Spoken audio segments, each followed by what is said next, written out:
before serving, a little chopped parsley. Hello and welcome back to Steph Chef. Today is something new on the channel. I'm going to take you on a culinary tour around France by bringing you specialty dishes from each region. This is a part one of a series, and today I decided to start with Bourgogne-Franche-Comté, and the dish we're going to make is coq au vin. So as usual, let's do this. Right, ingredients for coq au vin. We need chicken, carrots, onions, a little bouquet garni, some garlic, some cloves, some red wine such as Pinot Noir. Liquid wise, we need some chicken stock, a little balsamic vinegar, salt and pepper as usual, butter, a little sugar for the garnish, which is here, and I've got some shallots, smoked lardons, and some button mushrooms. First of all, we're gonna cut our chicken into pieces and we're gonna marinate it for minimum at least 12 hours, but I like to do it the day before. Cut this one in two, goes in a dish. Keep the carcass to do a nice chicken stock. Please always wash your hands once you handle the raw chicken. So, little salt, little black pepper, Bouquet Garni made with parsley, thyme and bay leaves. Couple of cloves, smashed garlic. There you go. Some carrots cut in mirepoix and onions cut in mirepoix too. And I've chosen a nice Pinot Noir to marinate the chicken. Make sure that the wine cover the whole thing. 3/4 of a bottle. A lid. Marinade done. In the fridge for 12 to 24 hours. So after 24 hours of marinated in the fridge, time to get our chicken on the road. First of all, preheat your oven, 180. Pan on the stove, but first of all we're gonna get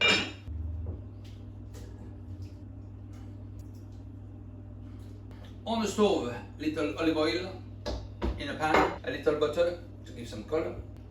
Give our chicken some color as well. Time to put our chicken, give it a nice color. That will take about 8 minutes, both sides. Now the carrot and the onions, you can keep it to make red wine sauce as a base, but I won't use it in that recipe. So after 6 to 8 minutes, got a nice brown color on the chicken. That can go in the oven-proof dish. To that, I'm gonna add the red wine marinades and a little chicken stock. That will do. And that goes in the oven for 45 to 50 minutes ish.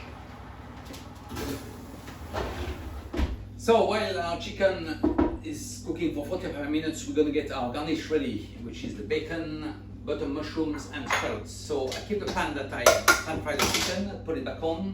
There we go.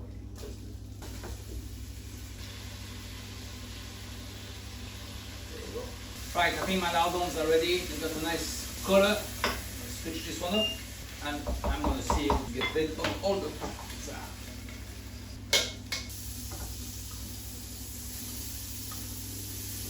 Normally it gives lots of water, but we won't put that water when we add it to the chicken later on. Lardon mushroom ready. All I have to do is the shallots. So in it a little oil, and I can add my shallots. What we want to do with those is give them a little color, and I'm going to caramelize them in a little butter and sugar, and I'm going to deglaze it with a little balsamic vinegar just to give it a little oomph to the dish. So now I'm going to caramelize them, a little sugar, a little butter. Right, they're about to caramelize, a little balsamic vinegar to deglaze the whole thing. Here we go, they are ready. There you go, my garnish is ready. So after another 15 minutes of cooking, that chicken is ready. Well, what we do now is checking the sauce consistency, and as you can see, it's very, very liquid. Well, I'm going to show you what to do. Just going to transfer the chicken and the garnish in a dish. We're going to thicken this lovely sauce on the stove, on a pot. We're going to bring it to the boil. To it, we're going to add some cornflour, which I mix with a little water. Let's thicken that sauce. So I'm adding little by little cornflour. Switch this off, add the sauce back to the dish. All we need to do now is serve it. There you go. And before serving, a little chopped parsley. There you have it, coq au vin from the Burgundy-Franche-Comté region in France. And we need to pair this one with the wine from the same region. So I wonder what I've got today. I've got some Gamay from the Louis Latour house. Beautiful, nice and young Burgundy, but Pinot Noir is equally excellent to go with that. So, thank you for watching. Please like and subscribe, that'd be ace, and see you soon on Steph Chef. Bon appétit. Cheers. If you enjoyed this video and want to check out my latest one, please click here. If you want to check all my videos, please click here. And if you don't want to miss any of my videos, please subscribe and click here. That'll be ace. See you soon on Steph Chef.